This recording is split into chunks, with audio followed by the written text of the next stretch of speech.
حضرت سیدنا شیخ عبد القادر جیلانی سلطان العارفین سید محی الدین عبد القادر جیلانی رضی اللہ تعالیٰ عنہ فرماتے ہیں کہ جو شخص اس دعا کو بعد نماز فجر 10 مرتبہ پڑھتا ہے، کتنی مرتبہ پڑھتا ہے؟ 10 مرتبہ پڑھتا ہے، تو اللہ تبارک و تعالیٰ اس دعا کی برکت سے اس کو ہر مقصد میں کامیابی عطا فرماتے ہیں۔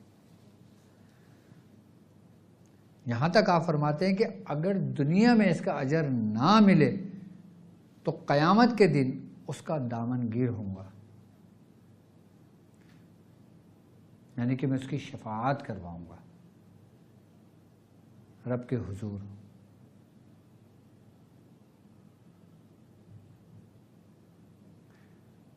کہ ایسی دعا کہ جسے دعائے مستجاب الدعوات کہتے ہیں۔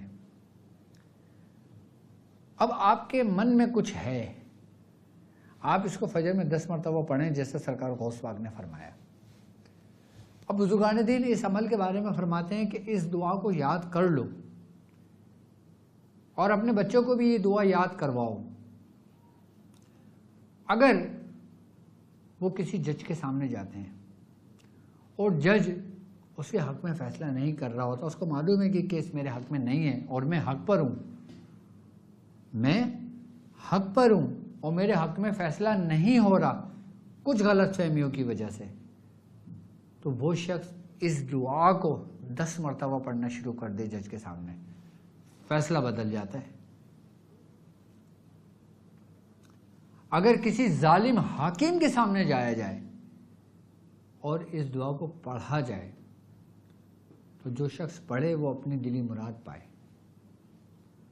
اب جو شخص چاہتا ہے کہ جس جگہ اس کا رشتہ ہو اور وہ رشتہ لے کر جاتا ہے اور وہ بھی اس جگہ پہ جا کے اس دعا کو دل میں پڑھتا ہے تو اس کی مراد پوری ہوتی ہے، چاہے وہ لوگ کہ جس کو دیکھنا پسند نہ کرتے ہوں، اتنی دشمنی ہو، وہ وہاں سے مایوس ہو کے نہیں اٹھیں گے۔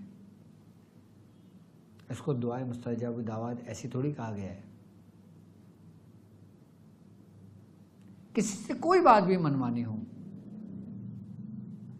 دل میں کوئی بھی ارادہ ہو، آپ کے کوئی بھی نیت ہو، لیکن بشرط یہ ہے کہ وہ جائز ہو، ناجائز نہ ہو۔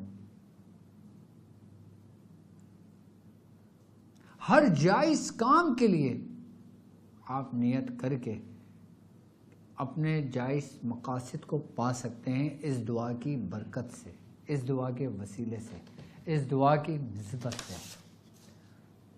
وہ دعا کیا ہے؟ دیکھیں آپ کی اسکرین پر موجود ہے۔ بسم اللہ الرحمن الرحیم۔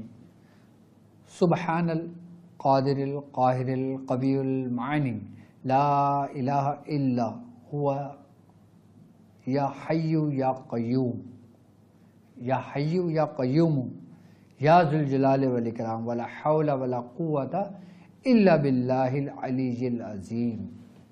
یہ دعا ہے خالی۔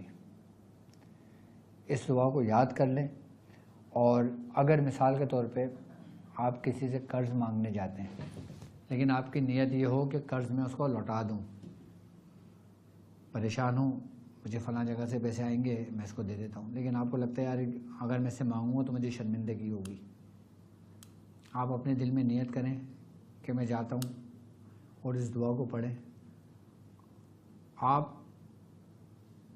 کچھ کہیں، آپ کے کہنے سے پہلے آپ جس کے پاس جائیں گے سامنے والا ہی خود آپ سے کچھ ایسی بات کر دے گا جس سے آپ کے لیے رستہ اور کہنا آسان ہو جائے گا۔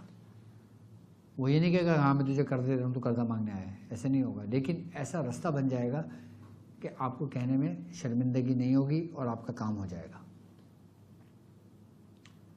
اگر کوئی قرض دار آپ سے قرض مانگنے آتا ہے اور آپ کے پاس نہیں ہے، آپ نے وعدہ کیا تھا لیکن آپ کے پاس اس کا بندوبست نہیں ہوا، آپ کو یہ ہوگا کہ مجھے شرمندگی ہوگی، آپ اس دعا کو پڑھ کے اس کے سامنے جائیں اور اس کو سچ بتائیں، اس کو حق بتائیں جو حال ہے، اللہ اس کے دل میں رحم ڈالے گا۔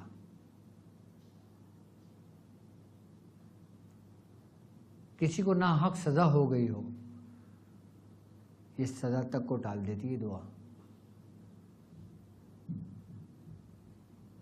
سب سب سے کامل اور سب سے بہترین دعا ہے یہ، اور یہ عمل ہے یہ۔ بزرگان دین اس کے کئی فضائل بتاتے ہیں اس دعا کے،